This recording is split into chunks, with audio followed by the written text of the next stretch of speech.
The NFL trade deadline has officially passed, with the Miami Dolphins not making any other moves outside of the trade with the Eagles on Monday morning, with Jaelan Phillips heading to Philly for a third-round pick. I'm a little shocked by all of this. This is Dolphins Today by Chat Sports. I am Nick Roloff. We just consistently heard that Miami was likely going to part ways with a handful of veterans. Now, there were reports out there that it was either going to be Jaelan Phillips or Bradley Chubb, probably not both pass rushers, but you also look at guys like Matthew Judon. You look at guys like Minkah Fitzpatrick, Rasul Douglas, veterans that have no future with the Miami Dolphins past the end of this season that could garner some interest around the league. And it does stun me that Miami ultimately only made the one deal before the deadline. So this is how everything shook out for Miami. Out of the 6 most likely trade candidates, only one of them was dealt away. That was the aforementioned Jaelan Phillips heading to Philadelphia for a third-round pick.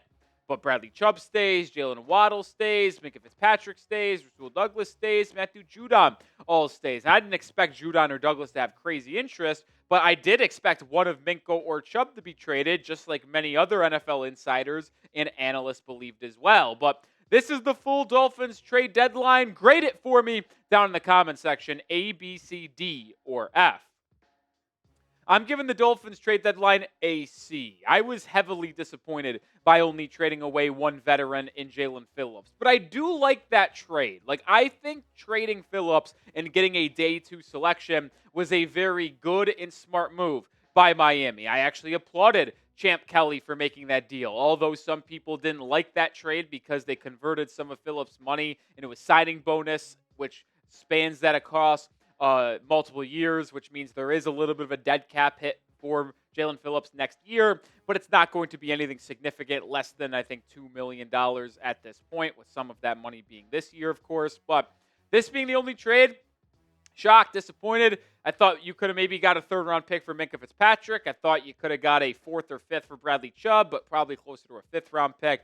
But Phillips ultimately the only one dealt. But there were some reports coming in after the NFL trade deadline.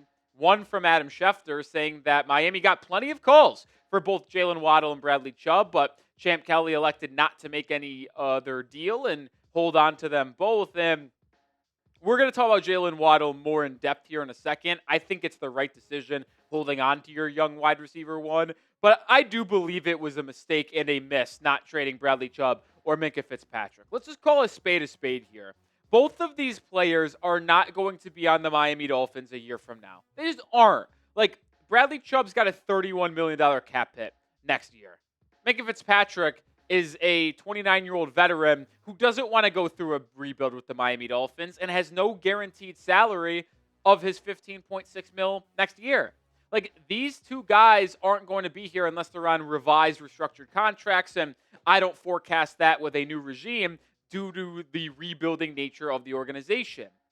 If you compare the two, though, I do have more of a surprise or shock value, if you will, that Minkah wasn't traded in comparison to Bradley Chubb, because I've mentioned it a lot over our videos. The relief on Bradley Chubb in terms of a trade now isn't very much, right? You have only a $7.4 million savings in the cap for 2026 if you trade him now, and you would then have $23.8 million in dead cap. Now, if you trade him or cut him next June, you now save $20 million in cap and only have $10 million in dead cap. So I do anticipate Bradley Chubb being traded or released with a June 1 designation, post-June 1, that is. Minkah might ultimately be traded before the draft, and he could ultimately be cut before the draft as well to save Miami some money, because I don't think those two are going to agree on a revised contract. So to me, Minkah was the one that made more sense to be traded rather than a trade featuring Bradley Chubb. But I'm shocked that both of them are not here. Or I should say shocked that both of them are still here.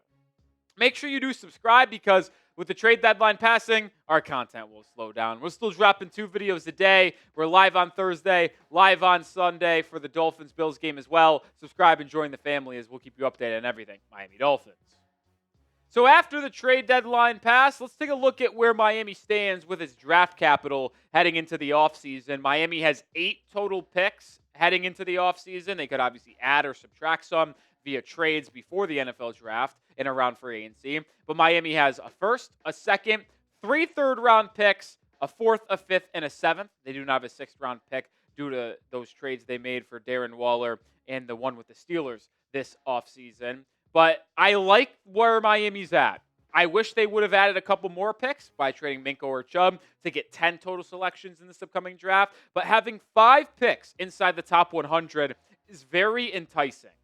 Like, that is a real opportunity to infuse young talent into this roster and build a culture, build a foundation to rebuild upon going forward. Because this roster is going to have a tear down, almost a complete overhaul, and you're going to need young players to carry the weight going forward.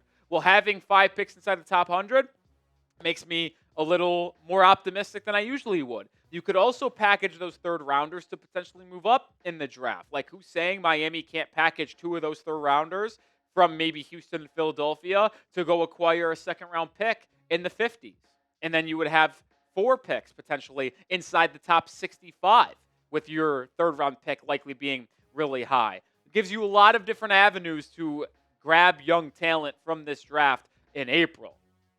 More coming up here in a second, but this episode is brought to you by PrizePicks. The football season rolls on. The weather is changing, but you never know. It never changes? Well, the feeling of being right. Keep the season rolling on PrizePicks by getting $50 instantly in lineups when you play your first $5. So simple to play. Just pick more or less on at least 2 players' stats. If you get your picks right, you could cash in. PrizePicks offers stacks, meaning you can pick the same player up to 3 times in the same lineup. Want to pick more on Devon Achane fantasy score, receptions, rushing yards? Well, now you can.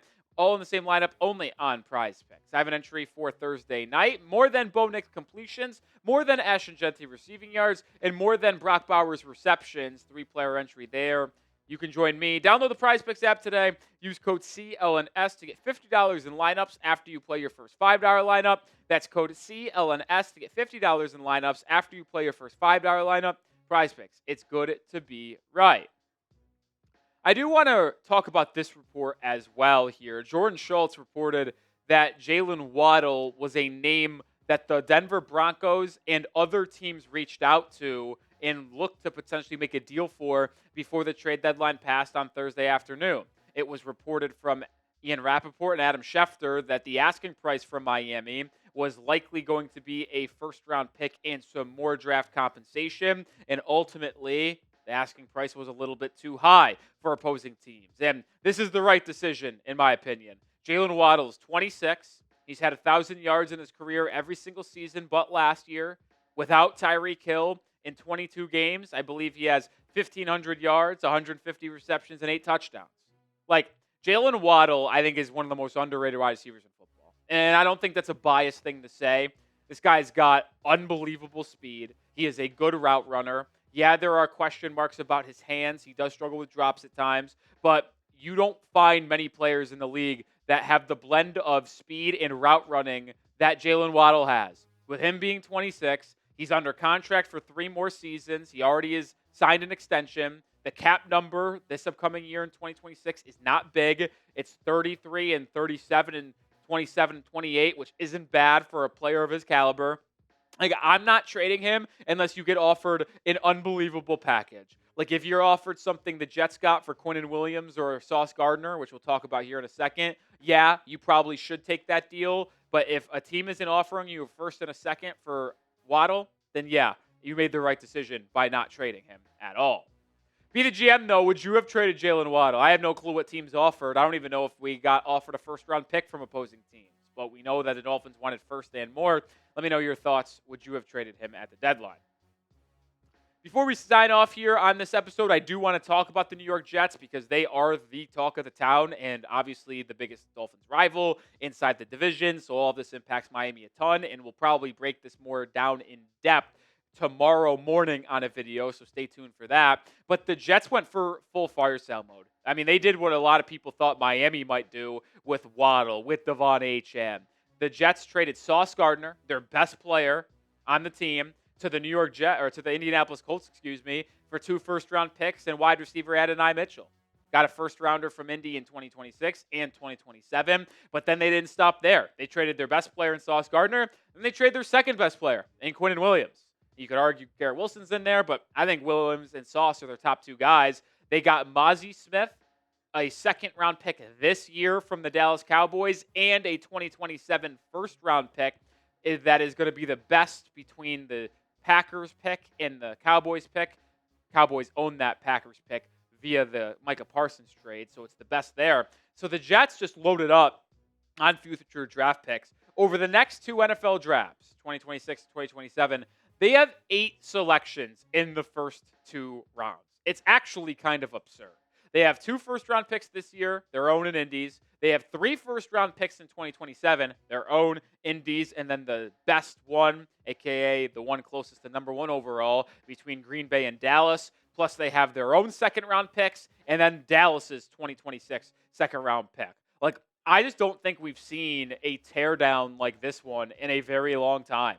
You could actually say Miami did something similar where they had a boatload of picks in 2020 and 2021 where they were able to draft Jaylen Waddle, draft Jaelan Phillips, Austin Jackson, Iggy, Tua, Liam Eichenberg. I mean, they had a very similar kind of draft compensation there, and they were unable to make the picks necessary to get them as a consistent winner and a playoff winning team. We'll see if the Jets are able to do that, but I don't love the fact that our rival New York, who is going to likely finish inside the top 3 of the NFL draft, has all of that draft capital at their disposal to make trades and to draft really elite, talented players like maybe Fernando Mendoza or Jeremiah Smith in 2027. Like, I don't love it. It makes me very uneasy, to be honest.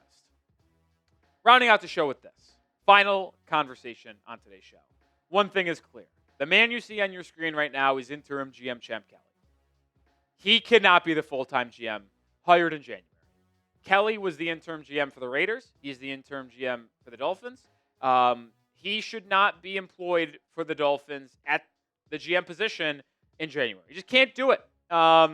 He had the opportunity to really go out and make smart trades that set Miami up for the future. And I get it. It takes 2 to tango. And just maybe, the Miami received no offers or horrible offers for Jaylen Waddle, Bradley Chubb, and Minkah Fitzpatrick.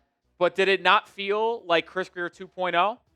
Like, oh, they made the one trade sending Phillips away from the third. We'll trade one guy. We'll sell one player away, get a day 2 pick, but we're not going to do anything else. We'll go half in, half out. It's what Miami's been. They've been half in, half out their entire Chris Grier tenure. And it just felt like Champ Kelly did the same thing this deadline. Either you sell at the deadline or you don't. That's kind of my thoughts on it. And he didn't. And I thought it was a disappointing deadline. Not like angry. It just feels like Miami could have and should have done more. But who knows? That'll do it for this episode. Make sure you are subscribed for daily Dolphins content. We'll be back tomorrow with a pair of videos and live on Thursday. Join us.